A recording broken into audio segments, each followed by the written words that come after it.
बोला बोला छठी मैया की।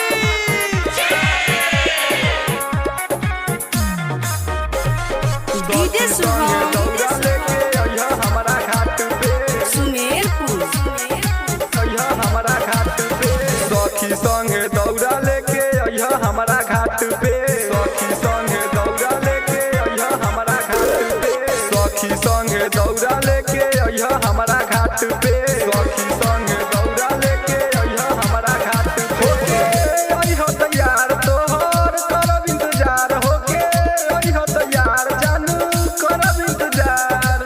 घाट पर सेल्फी लिहल जाई एके साथ में, एके साथ में। सखी संगे दौड़ा लेके अइहा हमारा घाट पे, सखी संगे दौड़ा लेके अइहा हमारा घाट पे। सखी संगे दौड़ा लेके अइहा हमारा घाट पे, सखी संगे दौड़ा लेके अइहा हमारा घाट पे। Mix by Aditya recording studio Tetariya. DJ Subhan दौड़ा लेके अइहा हमारा घाट पे, सुमेरपुर अइहा हमारा घाट पे। तोहरा से जान बहुत करिले हम प्यार हो, छठी माई लगाई दिहले जोड़ी अब हमारा हो, छठी माई लगाई दिहले जोड़ी अब हमारा हो।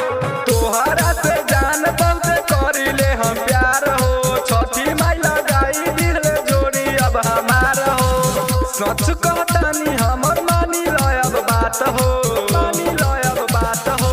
सखी संगे दौड़ा लेके अइहा हमारा घाट पे, सखी संगे दौड़ा लेके अइहा हमारा घाट पे। सखी संगे दौड़ा लेके अइहा हमारा घाट पे, सखी संगे दौड़ा लेके अइहा हमारा घाट पे। बोला बोला छठी मैया की।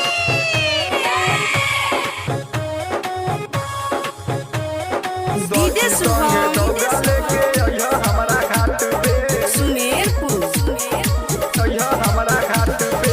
विकास मराठ के नटली ह तू बात हो, बनल रही हमर तोहर जोड़िए के साथ हो, बनल रही हमर तोहर जोड़िए के साथ हो।